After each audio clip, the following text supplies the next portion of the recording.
Assalamualaikum warahmatullahi wabarakatuh. Sahabat DDN dari daerah untuk negeri dan para pemirsa sekalian. Setelah di demo besar-besaran untuk DPR dibubarkan, saat ini nyaris tidak terdengar suara Dewan sedang apa dan melakukan apa. Ini adalah sangat penting karena betapapun lembaga DPR ini adalah lembaga yang telah dibentuk oleh undang-undang.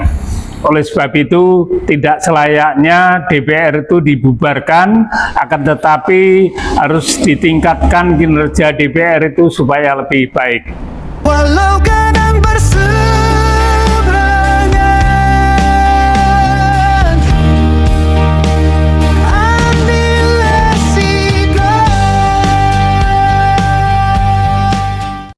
Nah, sahabat DDN dan pemirsa sekalian, ada ilustrasi musik tentang kedaulatan rakyat, tentang DPR. Marilah kita saksikan sejenak lagu ini untuk mengingatkan kita kembali bahwa bagaimana selayaknya anggota DPR itu melaksanakan tugas. Kedaulatan itu milikku, kekuasaan itu milikku. Tanpa ku engkau bukan apa-apa, itu adalah fakta yang nyata.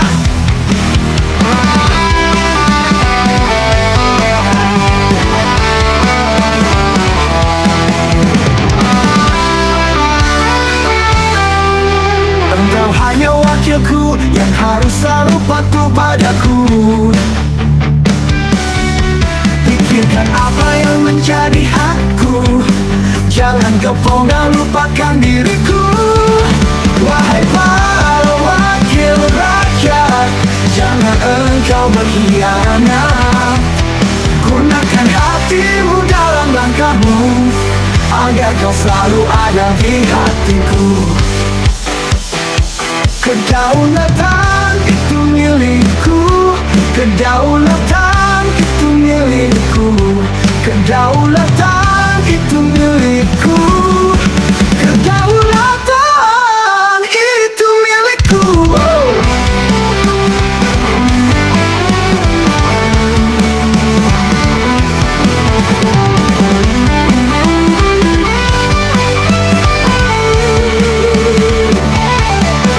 Engkau hanya wakilku yang harus selalu patuh padaku. Pikirkan apa yang menjadi hakku, jangan kau pernah lupakan diriku. Wahai para wakil rakyat, jangan engkau berkhianat.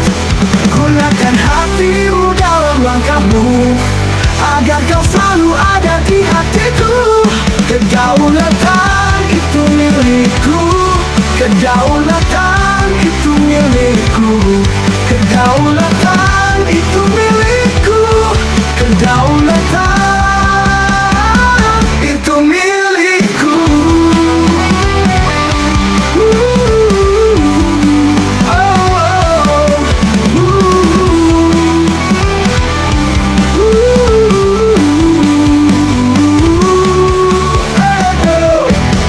Nah, sahabat DDN dan pemirsa sekalian, itulah tadi gambaran bagaimana sebenarnya kedaulatan rakyat itu. Sebagaimana telah ditetapkan dalam undang-undang internasional, bahwa yang disebut negara itu adalah ada beberapa unsur, antara lain ada kedaulatan, ada wilayah, dan yang terakhir adalah ada rakyat. Ada penduduk atau ada rakyat, sehingga rakyat ini adalah merupakan komponen penting di dalam suatu negara dimanapun berada. Sehingga rakyat inilah sebenarnya yang terpenting di dalam negara itu, karena tanpa rakyat negara tidak akan jadi. Ya, walaupun ada wilayah, akan tetapi tanpa kedaulatan dan tanpa rakyat, maka wilayah itu tidak bisa disebut negara. Ada kawasan, ada wilayah, kemudian ada kedaulatan, datangnya dari mana? Sudah barang tentu dari rakyat. Jadi oleh sebab itu rakyat mempunyai peranan yang sangat penting. Oleh sebab itu, anggota DPR tidak boleh berkhianat terhadap rakyat. Karena apa? Karena DPR ini adalah dipilih oleh rakyat dan sebagai mandat daripada rakyat. Artinya mereka itu adalah para wakil-wakilnya rakyat. Bukan mewakili siapa-siapa, akan tetapi mewakili rakyat. Tidak mewakili partai, tidak mewakili golongan, lebih-lebih mewakili diri sendiri atau keluarga. Ini adalah sangat tidak benar. Jadi oleh sebab itu, apabila anggota DPR berkhianat, maka rakyat pasti akan menjauh.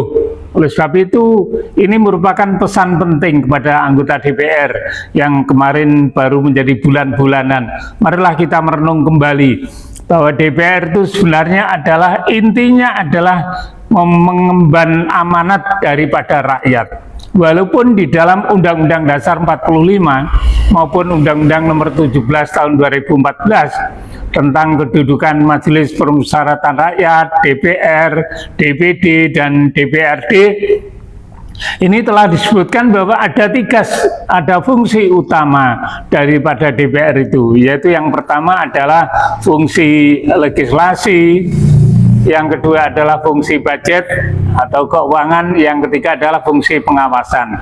Ketiga hal tersebut nampaknya memang menjadi rutinitas. Itu yang pertama, menetapkan undang-undang yang diusulkan oleh pemerintah dan berbagai peraturan yang perlu disahkan oleh DPR, maka DPR hanya mengamini, ya, tidak banyak yang melakukan masukan-masukan dan perubahan-perubahan terhadap undang-undang yang diusulkan oleh pemerintah. Ya, termasuk undang-undang yang macam-macam kemarin diajukan oleh pemerintah, ini nyaris hampir seluruhnya disetujui oleh anggota DPR. Kemudian yang kedua terkait dengan budget. Ini yang pokok adalah tentang anggaran pendapatan dan belanja negara atau APBN. Di mana APBN ini adalah merupakan penjelmaan daripada upaya pemerintah dalam rangka mengatasi kepentingan rakyat. Sebab di dalam APBN itulah tertuang program-program dan tertuang rupiah dan berapa budget yang dibutuhkan dalam APBN itu. Itulah sebabnya maka penetapan APBN ini harus benar-benar menjadikan sesuatu yang dapat memberikan keuntungan kepada rakyat. Jadi utamanya adalah rakyat. Yang ketiga adalah pengawasan. Dalam rangka pengawasan ini juga DPR harus banyak melibatkan rakyat. Jangan sampai berbagai laporan yang disampaikan kepada anggota Dewan hanya dibiarkan begitu saja tanpa perhatian. Apakah kalian lupa bahwa DPR ini adalah wakil daripada rakyat? Sehingga apabila bos dalam tanda kutip rakyat ini sedang memberikan masukan kepada anggota DPR, itu hukumnya wajib untuk dilaksanakan. Jadi oleh sebab itu apabila kita melihat undang-undang yang ada, baik itu Undang-Undang MD 3 maupun Undang-Undang Dasar 45, nampaknya ada satu catatan yang perlu ditambahkan dan sangat penting.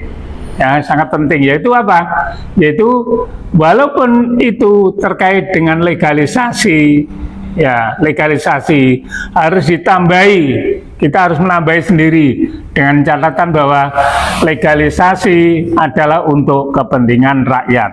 Nah, kemudian yang kedua, fungsi keuangan APBN. Dalam hal ini di belakangnya harus ditambahi untuk kepentingan rakyat.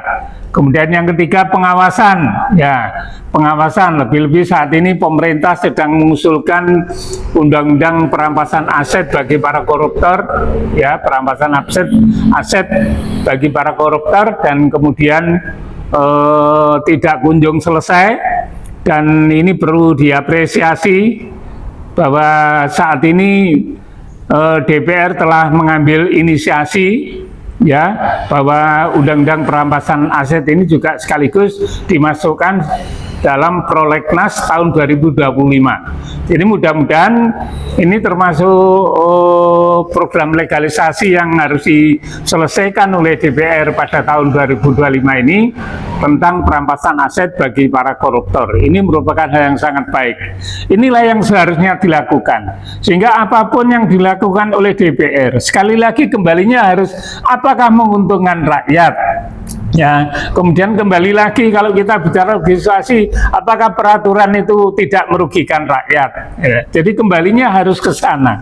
Jadi apabila tidak dikaitkan dengan kepentingan rakyat, ya legalisasi ini adalah merupakan stempel saja, DPR ini sebagai stempelnya pemerintah. Yang kedua, apabila kita langsung setuju begitu saja tentang APBN tanpa berbuat banyak bahwa itu untuk kepentingan rakyat, maka berarti ini sama saja, DPR juga sama dengan stempel bagi pemerintah.